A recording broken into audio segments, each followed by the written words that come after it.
महादेव।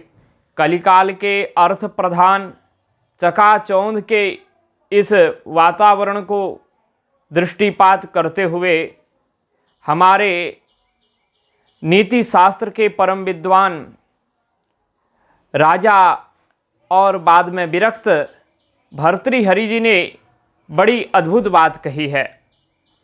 वो कहते हैं, यस्यास्ति वित्तम सनरक कुलीनः स पंडितः स श्रुतवान गुणज्ञः सयैव वक्ता सच दर्शनीयः सर्वे गुणा कांचनमाश्रयन्ति। इस कलिकाल में केवल अर्थ प्रदान हो गया है, धन प्रदान हो गया है। तो बता रहे हैं कि इस कलिकाल में वही व्यक्ति कुलीन है जिसके पास धन है। यस्यास्ति वित्तम, जिसके पास वित्त है, स नरः कुलीनः, वही नर कुलीन है, वही मनुष्य कुलीन है। अगर धन संपदा नहीं है तो उसको कुलीन नहीं माना जाएगा। स पंडितः, उसको भले ही कुछ नहीं आता हो, लेकिन पंडित तो उसे ही कहा जाएगा जिसके पास ये पैसा हो जाएगा। स पंडितः स श्रुतवान गुणज्ञः, वही बहुत सारा बहुश्रुत कहलाएगा। ऐसा समझा जाएगा कि इसी ने वेद का खूब श्रवण किया है, इसने उपनिषद आदि पुराण आदि का इतिहास आदि का श्रवण किया है। श्रुतवान गुणज्ञः, अवगुण का भले ही खान हो पर उसी को गुणवान कहा जाएगा। स पंडितः स गुणवान श्रुतवान गुणज्ञः सयैव वक्ता, भले ही उसको व्याकरण संबत और शिष्ट व्यवहार युक्त भी बोलना ना आता हो, पर वही वक्ता कहलाएगा। बस क्योंकि धन है तो उसके पास सुनने वाले हजारों हजारों लाखों लाखों करोड़ों करोड़ों इकट्ठे हो जाएंगे। सयैव वक्ता सच दर्शनीयः, और वही दर्शनीय भी कहलाएगा, वही अच्छा भी लगेगा। सच दर्शनीयः सर्वे गुणा कांचनमाश्रयन्ति। भर्तृहरि कहते हैं, सारे गुण तो कांचन में आ जाएंगे, सारे गुण तो धातु में आ जाएंगे, सारे गुण तो पैसा में आ जाएंगे।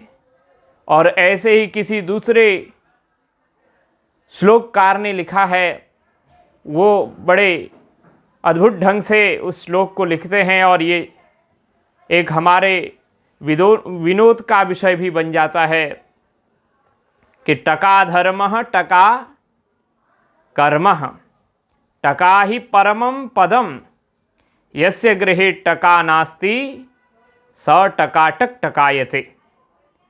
इसमें बता रहे हैं, टका कहते हैं पैसे को, पैसा ही धर्म है। पैसे के लिए लोग धर्म को भी बेचने को उतारू हो जाते हैं। टका कर्मः, सारे कर्म, पहले कर्म जो है धर्म के लिए किए जाते थे, धर्मानुसार किए जाते थे, लेकिन आज धर्म छोड़ दिया, बस पैसा के लिए कर्म करते हैं।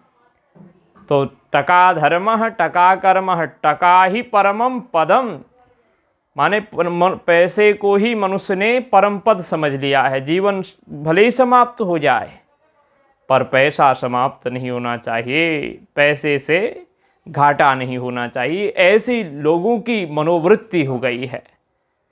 यस्य गेहे टका नास्ति, बोले जिसके घर में कलिकाल में पैसा नहीं है, स टकाटक टकायते, वो तो टकाटक टकायते हो रहा है, माने इधर उधर झांक रहा है, परेशान है, देख रहा है वो इतनी बड़ी गाड़ी में घूम रहा है, वो इतने बड़े कार में बैठ कर के जा रहा है, वो उसके घर में इतनी बड़ी टीवी लगी है, बहुत अच्छे बेड हैं, मज़े से रह रहा है, तो ऐसे ही टकटकायते हो रहा है।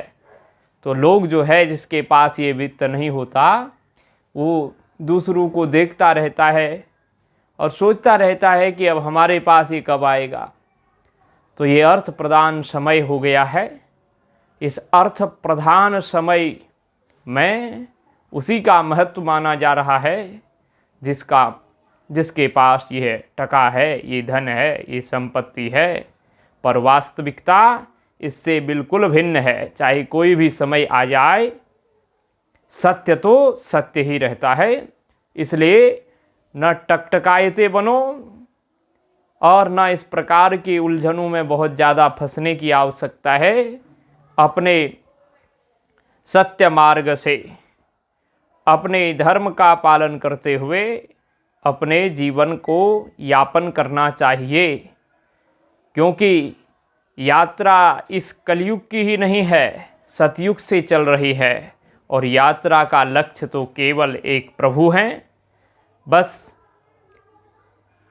धन वित्त ये व्यावहारिक लक्ष्मी है, इसका सदुपयोग करते हुए प्रभु के चरणों को ध्यान में रखो कि हमारा लक्ष्य तो वही है। इन्हीं शब्दों के साथ में आए थे हरि भजन को, ओटन लगे कपास, तो हरि भजन के लिए आए, तो हरि भजन का ही गुणगान करते हुए अपने जीवन को सफल बनाएं। इन्हीं शब्दों के साथ में जय श्री राधे।